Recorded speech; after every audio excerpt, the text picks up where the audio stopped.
प्रसंग यहाँ उस नारद जी ने जो धीमर गुरु बनाया था वो कौन था? वो एक पुण्य आत्मा थी। किसी समय परमेश्वर कबीर जी की शरण में रहे थे, लेकिन हम कुछ दिनों के बाद इस काल के ज्ञान के ऊपर फिर दोबारा टिक जाते हैं, भगवान की भक्ति त्याग देते हैं। ऐसा ही उस नादान आत्मा ने कर रखा था। फिर यो काल ऐसे कर्म बिगड़वा दिए उस पुण्यात्मा के, ऐसी जगह मछियारों का जन्म दे दिया, और वो मछली पकड़ के लावे और बेचे, उसे तो गुजारा कर आप भी काट के खावे। अब कहते हैं कबीर कमाई आपनी कदे ना निष्फल जा, 7 समुद्र आडे पड़े मिले अगा हुआ। क्या हुआ कि एक बार वो जिस राज्य में रहता था वहां के सभी तालाबों की मछलियां उसने पकड़ ली थी। कालू नाम के जीमर ने, वो तो खाली हो लिए थे। उसने देखा कि पड़ोसी राजा एक बहुत धार्मिक व्यक्ति था। उसने सब जगह ये आदेश दे रखा था कि मेरे राज्य में हिंसा नहीं हो, जीव हिंसा नहीं हो, और इस कारण से किसी भी तालाब में कोई मछलियां नहीं पकड़ता था। और वो चला गया कालू, उसने देखा सी मोटी मोटी तोरी सी भारा भारा घिया सी कूदे उसके अंदर। उसने सोचा सुबेरा करूंगा काम। उसको ये भी पता था कि राजा ने यहाँ आदेश दे रखा है कि यहाँ प्रतिबंध है। उसने सोचा रात में चोरी करूंगा। अपनी पत्नी से कहकर चला गया कि मैं ऐसे ऐसे जा रहा हूं उस तालाब पर, और है तो वहां खतरे का काम, पर देखी जाएगी, अब रोजगार तो यही है। अब वो पहुंच गया वहां तालाब पर। तालाब के आसपास झाड़ बोझड़े भी होते हैं। उसने जाल डाला था सुबह सुबह, वो सुबह का टाइम हो गया 4 बजे, गर्मियों के दिन थे, थोड़े थोड़े थोड़ी सी सर्दी सी भी थी, इस तरह टाइप का मौसम था।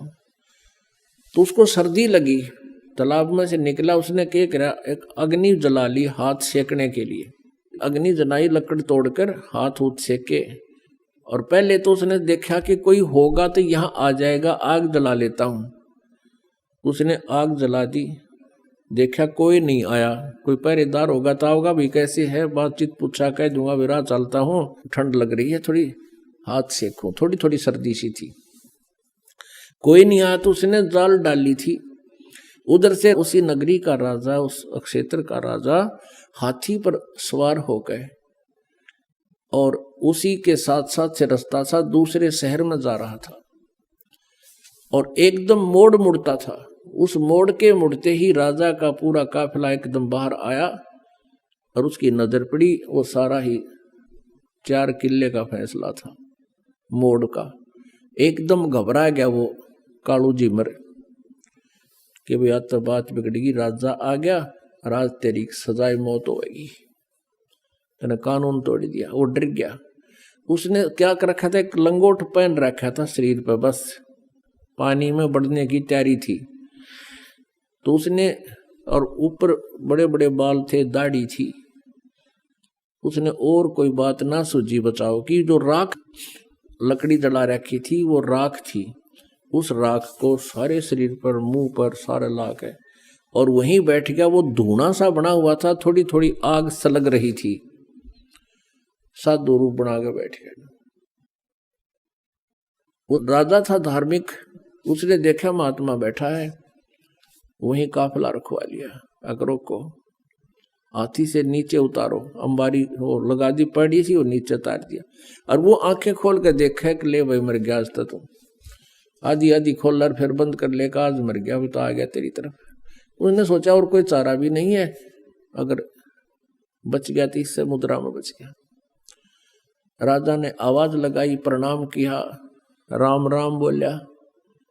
वो कड़ा बोला, बोलते पिछने पहचाना जा, कति मौन धारण कर गया। अब राजा ने सोची वे साधु संत अपनी भक्ति करते हैं, इनको गणा छेड़ा छाड़ी नहीं करनी चाहिए। 5 असरफी सोने की असरफी होती थी अच्छी, 10-10 ग्राम की, और वो 5 असरफी वहां पूजा रूप में उसके चरणों के पास रख दी। राजा थोड़ी देर बैठा, प्रणाम करके चल पड़ा। उधर से उसके डरते की, क्योंकि पिछले संस्कार अच्छे थे, उसका वो समाधिस्थ हो गया, और ऊपर सोपन सा देख रहा है। उधर से उसकी पत्नी को चिंता हुई कि आया नहीं, दिन के 10 बज गए। वो चली करते हैं, जिस सरोवर का वो कह के गया था वहीं जाकर देखा तो क्या कर रहा है, साधु बना बैठा।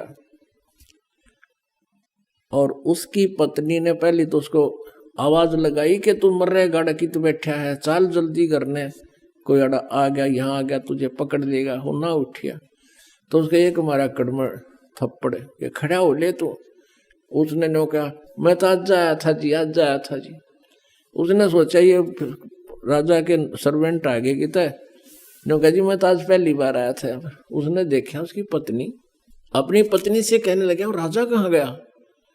उसकी पत्नी बोली राजा कौन था? राजा आया था यहाँ से। वो बोली राजा आता तेने छोड़ देता। फिर उसने देखा 5 असरफी रखी है। अब देखो कैसे परिवर्तन आता है।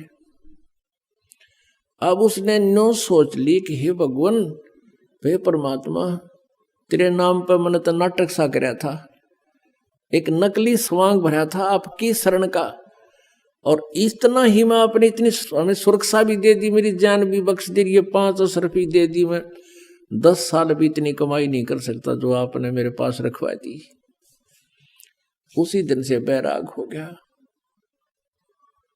कि परमात्मा तेरे नाम में, तेरी शरण में इतनी शक्ति, इतना सुख।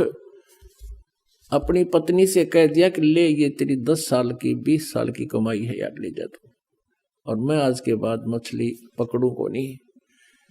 घर चले गए। उसकी पत्नी बोली काम करे बिना नहीं सरया करता, जा वो दे दे जाड़ा हाथ में, वो बांध दे रोटी चार उसके। और वो चल पड़े, बैठ के जंगल में खा कर रोटी, अन्नू देखे भगवान नु क्या करें, गुरु बिन मोक्ष नहीं होता। हे परमात्मा, गुरु बिन मोक्ष नहीं होता। कोई संत मिले, संतों के पास जावे, उनसे पूछा ताछी करे। तो फिर एक दिन परमेश्वर कहते हैं इस आत्मा की प्रत्येक रिक्वायरमेंट को सब परमात्मा पूर्ण ही पूरा करता है, जो तीनों लोकों में प्रवेश करके सबका धारण पोषण करता है। परमेश्वर आगे एक साथ 2 रूप बना के कबीर देव जी, और उससे कहा कि भाई भगत कैसे बैठा है, कि महाराज जी मैं भक्ति करूं हूं। परमात्मा ने कहा भाई गुरु बिन बात तो ना बनाया, गुरु तो होना चाहिए। कहा जी गुरु तो होना चाहिए, आप बन जाओ मेरे गुरु जी। कहा भाई ठीक है, मैं बता देता हूँ, नाम ले, भक्ति कर, ऐसे ऐसे करना, ये करना, ऐसे नहीं करना।